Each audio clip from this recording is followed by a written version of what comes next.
తిరుమల శ్రీ వెంకటేశ్వర స్వామి సన్నిధిలో ప్రతి ఉత్సవానికి ప్రత్యేక విశిష్టత ఉంటుంది. ఉగాది ఆస్థానం, ఆణివారి ఆస్థానం, బ్రహ్మోత్సవాలు, వైకుంఠ ఏకాదశి వంటి పర్వదినాలు తిరుమలలో ఎంతో వైభవంగా నిర్వహిస్తారు. అందులో భాగంగా ఈ నెల 17న అణివారి ఆస్థానాన్ని అత్యంత వైభవంగా నిర్వహించేందుకు టీటీడీ అధికారులు, ఆలయ అర్చకులు ఏర్పాట్లు చేస్తున్నారు. అసలు ఆణివారి ఆస్థానం అంటే ఏమిటి?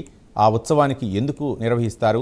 దీని వెనుక ఉన్న ఆధ్యాత్మిక ప్రాధాన్యత ఏంటి? మరిన్ని వివరాలను తెలుసుకునేందుకు తిరుమల ఆలయ ప్రధాన అర్చకులు వేణుగోపాల దీక్షలతో మా ప్రతినిధి సునీల్ ఫేస్ టు ఫేస్. కళ్యాణం పచ్చతోరణంతో విరాజిల్లుతున్న తిరుమల క్షేత్రంలో రోజు ఒక ఉత్సవమే. అలాంటిది శ్రీవారి ఆలయంలో ప్రత్యేకంగా ఆనివారి ఆస్థానం నిర్వహించున్నారు టీటీడీ అర్చకులు. ముఖ్యంగా స్వామివారికి ఈరోజు మంగళవారం, అంటే ఆనివారం ఆస్థానానికి ముందు వచ్చేటువంటి మంగళవారం రోజు కోయిల ఆలవారం తిరువంజన అయితే నిర్వహించారు. ఆ తర్వాత ఆనివారి ఆస్థానానికి సంబంధించి ఇప్పటికే అర్చకులు పూర్తి స్థాయిలో ఏర్పాటు చేస్తున్న పరిస్థితి అయితే ఉంది. ముఖ్యంగా ఆనివారి ఆస్థానం అంటే ఏంటి, దాని గురించి ఎందుకు భక్తులు ఏ విధంగా తెలుసుకోవాలి, దాని గురించి తెలపడానికి ఆలయ ప్రధాన అర్చకులు శ్రీ వేణుగోపాల దీక్షితులు గారు ఉన్నారు. వారిని అడిగి తెలుసుకునే ప్రయత్నం చేద్దాం. స్వామి నమస్తే. ముఖ్యంగా ఈ ఆనివారి ఆస్థానం అంటే ఏంటి, ఆనివారి ఆస్థానం ఎందుకు నిర్వహిస్తారు? ఓం నమో వెంకటేశాయ.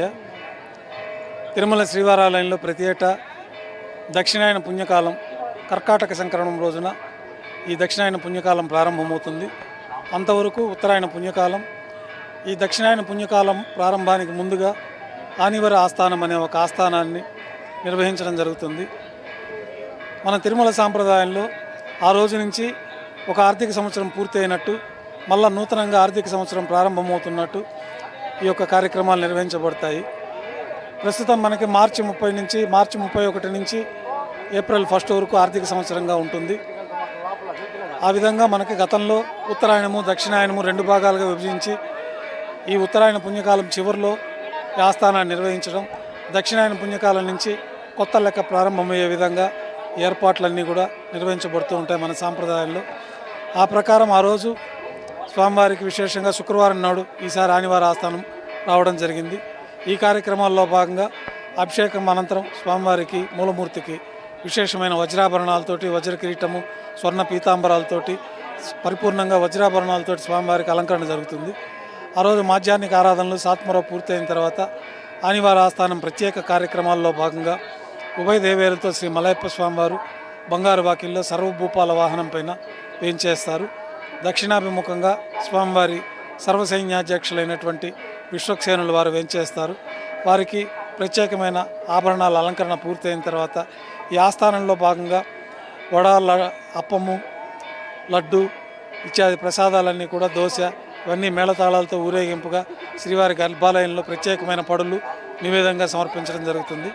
అనంతరం మూలమూర్తికి సమర్పించే 4 వస్త్రాలు, ఉత్సవులకు సమర్పించే 2 వస్త్రాలని మేళతాళాలతో ఊరేగింపుగా ధ్వజస్తంభం ప్రదక్షిణంగా శ్రీవారి ఆలయంలోకి తీసుకొచ్చి శ్రీవారి ఆలయంలో మూలమూర్తికి కిరీటానికి 1 వస్త్రము, అడ్డతోమాలుగా మరొక వస్త్రము, కటిహస్తము, ఈ యొక్క సూర్యకటారి దగ్గర మరొక వస్త్రాన్ని ఈ మూలవర్లకు సమర్పించడం జరుగుతుంది. అనంతరం బంగారు వాకిల్లో వేంచేస్తున్న ఉత్సవర్లకి కొత్త పట్టు వస్త్రాల సమర్పణ, అనంతరం అక్షతారోపణం అనే వైదిక కార్యక్రమాన్ని ప్రత్యేకమైన ఆగమోక్తమైన మంత్రాల ద్వారా అక్షతారోపణ కార్యక్రమాన్ని నిర్వహించడం, తర్వాత ఈ యొక్క నూతన లెక్కలలో భాగంగా మొహర్లు అంటే ఉంగరాల టైపులో ఉంటాయి. ఈ మొహరల్లో ఆంజనేయ స్వామి మొహర్ ఒకటి ముద్రిక, తర్వాత గరుడాల వారి ముద్రిక ఒకటి, తర్వాత సర్కారు వారి ముద్రిక, 3 ముద్రికల్ని స్వామివారి పాదాల చెంత ఉంచి ఉత్సవాల దగ్గర, అట్లాగే లచ్చన్న అనే బీగాల గుత్తిని కూడా స్వామివారి పాదాల వంత ఉంచి జిఎం గారికి ఆంజనేయ స్వామి ముద్రిక ఇవ్వడము, ఈ లచ్చన్న బీగాల గుత్తి ఇవ్వడము, వారికి పరివిట్టము, సెటారి మర్యాదలు, అనంతరం చిన్న జిఎం గారికి ఈ ముద్రికనిచ్చి లచ్చన్న బీగాలు ఇచ్చి ప్రత్యేకమైన మర్యాదలు జరగడం, అనంతరం సర్కారు వారి తరఫున, ట్రస్టీల తరఫున ఎగ్జిక్యూటివ్ ఆఫీసర్ వారికి ఈ ముద్రికని ఇవ్వడము, వారికి ఈ లచ్చన్న బీగాల గుర్తినిచ్చి ఆశీర్వాదం, ప్రత్యేకమైన సెటారి మర్యాదల ద్వారా ఆశీర్వదించడం స్వామివారి తరఫున. ఈ కార్యక్రమాలు పూర్తయిన తర్వాత కొత్త లెక్క ప్రారంభంలో భాగంగా వెండి పల్లెల్లో రూపాయి హారతులుగా అక్కడ వచ్చేసినటువంటి అధికారులు, ఇతర ట్రస్టీలు వారందరి దగ్గర కూడా నగదు వసూలు చేసుకుని వాళ్ళు ఆ రూపాయి హారతుల కింద వాళ్ళకు తోచిన విధంగా డబ్బుల్ని అందులో సమర్పించడం జరుగుతుంది. ఆ డబ్బులతోటి నూతన లెక్క ప్రారంభమవుతుంది. అనంతరం ట్రస్ట్ ఫండ్ హారతి, ఇతర భక్తుల తరఫున భక్తులందరికీ కూడా విశేషమైన హారతులు సమర్పించడంతో ఈ ఆస్థానం పూర్తి అవుతుంది. ఆ రోజు బంగారు వాకిల్లోనే శ్రీ ఉభయదేవేలతో శ్రీ మలయప్ప స్వామివారు ఉత్తరం వైపున వేంచేస్తారు సర్వభూపాల వాహనంలో. ఆ రోజు దర్శనం చేసుకునే భక్తులందరూ కూడా ఉత్తరం వైపునున్న శ్రీ మలయప్ప స్వామివారిని సర్వభూపాల వాహనంపై దర్శించుకోవచ్చు. అలాగే సన్నిధిలో మూలమూర్తిని విశేషమైన వజ్రాభరణాలతో అలంకరించబడి ఉన్న అలంకారంలో స్వామివారిని దర్శించుకోవచ్చు. ఆ రోజు సాయంత్రం పుష్పపల్లకి మహోత్సవాన్ని కూడా అత్యంత వైభవంగా 4 తిరువీధుల్లో ఉత్సవం జరుగుతుంది. అనంతరం శ్రీవారు ఆలయంలోకి వేంచేసిన తర్వాత యథావిధిగా కైంకర్యాలు ప్రారంభమవుతాయి. ఈ ఆనివార ఆస్థానం సందర్భంగా శ్రీవారి ఆలయంలో ఆర్జిత కళ్యాణోత్సవం, ఊంజల్ సేవ, ఆర్జిత బ్రహ్మోత్సవం, సహస్ర దీపాలంకరణ సేవ ఇత్యాది సేవలన్నీ కూడా రద్దు చేయబడి ఉన్నాయి. ఓం నమో వెంకటేశాయ.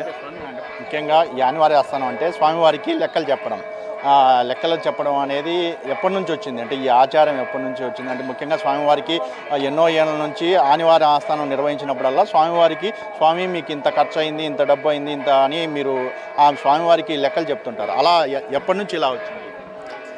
ఇది అనాదిగా మనకు తిరుమల సాంప్రదాయంలో చాలా పురాతన కాలం నుంచి ఈ కార్యక్రమాన్ని నిర్వహిస్తున్నట్టు మనకు రికార్డుల ద్వారా తెలుస్తూ ఉంటుంది. గతంలో ఆర్థిక సంవత్సరంగా ఈ యొక్క దక్షిణాయన పుణ్యకాలం నుంచి ప్రారంభమయ్యే కొత్త లెక్క, ఉత్తరాయణ పుణ్యకాలంతో పూర్తి అయ్యేది పాత లెక్కగా ఈ కార్యక్రమాలు నిర్వహించే విధానం తెలుస్తున్నది. అయితే ప్రతిరోజు కొలువులో కూడా స్వామివారికి ఆదాయ వివరాలు తెలియపరుస్తారు. ఖర్చులంతా కూడా అట్లా తెలియపరిచే విధానం మన ఆలయంలో లేదు. స్వామివారికి వచ్చిన ఆదాయ వివరాలు మాత్రమే ప్రతిరోజు కొలువులో స్వామివారికి తెలియపరచుకోవడం జరుగుతుంది. ఈరోజు బంగారు వాకిల్లో అదేవిధంగా పంచముఖాల కొలువు కూడా వైభవంగా నిర్వహించబడుతుంది.